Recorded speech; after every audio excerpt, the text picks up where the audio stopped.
Manga Windbreaker chapter yang ke-0 dibuka dengan sebuah potongan panel cerita singkat yang luar biasa menarik. Karena pada chapter inilah kita pun seketika langsung diberikan sebuah penjelasan singkat mengenai kisah seperti apa sajakah yang nantinya akan diceritakan di dalam manga Bakuatam ini. Oh iya, buat kalian yang belum tahu, Windbreaker adalah salah satu manga penerus Tokyo Revengers yang terbit di majalah dan juga publisher yang sama, yaitu majalah WSM dari publisher Kodansha. Jadi jangan heran ya, jika kedepannya akan banyak sekali karakter yang secara sekilas penampilannya sangat mirip sekali dengan desain daripada karakter yang ada di dalam manga Tokyo Revengers. Mengingat kepopuleran manga Tokyo Revengers yang berhasil mengembalikan pamor dan tren dari manga Bakuatam, maka setelah Tokyo Revengers tamat, muncullah beberapa judul manga baru yang secara cetak biru, desain dan juga ceritanya dibuat hampir menyerupai.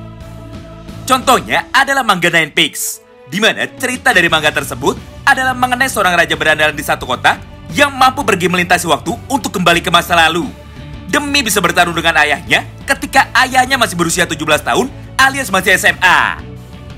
Lalu tentunya yang kedua adalah Windbreaker ini, di mana secara sah dan juga meyakinkan karakter dari Tokyo Revengers diizinkan secara langsung untuk dipakai ulang sebagai bentuk penghormatan kepada Ken Wakui Sensei.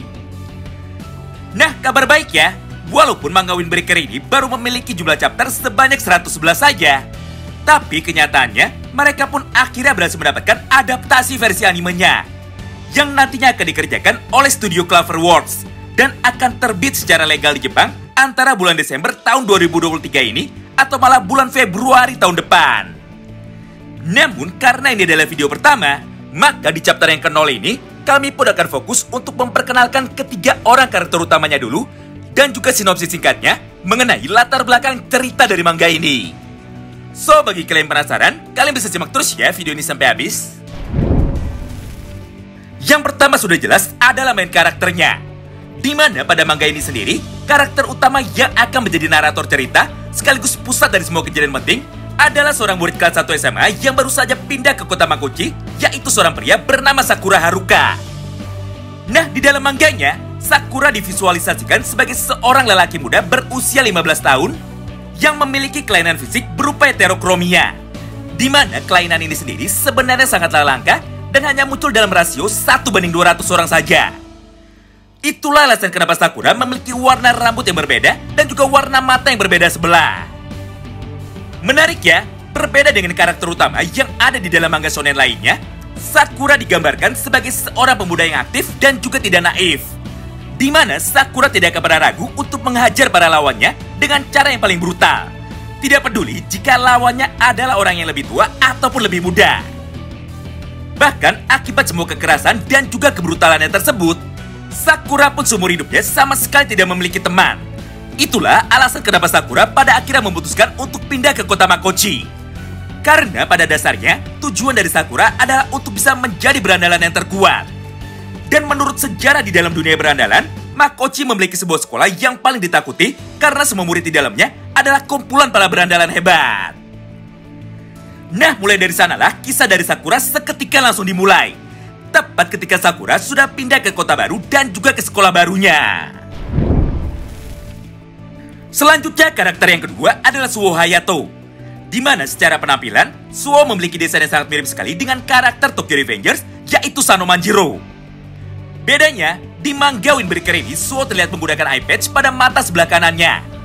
Ditambah, Suo pun menggunakan kedua anting panjang pada kedua telinganya, serta sebuah sepatu tradisional yang digunakan oleh para ahli bela diri. Disinilah poin menariknya. Karena walaupun secara penampilan Suo terlihat sangat menyeramkan, tapi kenyataannya sifat dari Suo sangatlah berbanding terbalik. Mengingat dirinya memiliki kepribadian yang sangat ramah dan juga tidak pernah emosi. Bahkan di dalam ceritanya, Suo pun memiliki sebuah prinsip hidup yang luar biasa menarik, yaitu meskipun aku hidup sebagai seorang berandalan, tapi aku tidak pernah bertarung dengan tujuan untuk menghancurkan atau membunuh orang lain. Jadi tidak peduli seberapa berat lawan yang akan aku hadapi ke depannya, maka aku pun akan berusaha sebisa mungkin untuk tidak pernah melukai para lawanku. Nah, prinsip itulah yang pada akhirnya membuat Hayato Suo menjadi tidak pernah bertarung dengan cara mengepalkan tinjunya. Karena faktanya gaya bertarung dari Suo adalah menggunakan teknik bela diri Tai Chi, serta dia pun selalu bertarung dan menghajar para lawannya dengan cara menggunakan telapak tangannya saja. Sederhananya, Suho adalah salah satu berandalan terkuat yang bertarung dengan tujuan untuk melumpuhkan lawannya, bukan untuk menghajarnya. Kecuali jika lawannya adalah para kapten atau para jenderal terkuat yang dimiliki oleh geng musuh. Selain kedua nama di atas, sebenarnya masih banyak sekali nama karakter penting lain yang nantinya akan memiliki peran penting di dalam ceritanya. Namun untuk sekarang mari kita skip saja nama-nama itu dan mari kita langsung masuk saja ke topik pembahasan yang kedua, yaitu mengenai sinopsis cerita singkat dari Sekolah Furin dan apa saja yang ada di dalamnya. Sederhananya, Furin adalah susuran yang ada di manga Windbreaker, di mana sekolah ini sendiri dikenal sebagai salah satu sekolah terkuat yang ada di dalam dunia berandalan. Karena pada dasarnya, konsep dari Sekolah Furin adalah bertarung untuk membuktikan kekuatan demi bisa menjadi orang nomor satu atau raja nomor satu di dalam sekolah tersebut. Bahkan hampir setiap hari di dalam sekolah itu terjadi pertempuran besar. Mengingat tidak ada satupun dari mereka yang mau mengalah dan tidak ada satupun dari mereka yang mau menyerah. Nah, di antara semua faksi yang ada, terdapat dua buah kelompok paling besar yang paling berpengaruh di dalam Sekolah Furin. Yang pertama adalah faksi dari geng Furin dan yang kedua adalah faksi dari tim Endo. Nah, disinilah poin menariknya. Karena dengan adanya latar belakang konflik tersebut, maka karakter utama kita nantinya akan bertarung di dalam dua cerita yang berbeda. Pertama tentu saja pertarungan di dalam Sekolah Furin, atau konflik internal antara geng Endo melawan geng Furin. Dan yang kedua tentu saja pertarungan melawan kelompok berandalan dari sekolah lain ataupun dari kota lain. Ya, secara umum, inti cerita dari manga Windbreaker ini akan sama persis dengan cerita dari manga Crow Zero ataupun serial High and Low. Di mana di dalam praktiknya, Sakura pun akan berusaha untuk memenangkan semua pertarungan tersebut, walaupun perjuangannya tidaklah semudah yang kita bayangkan.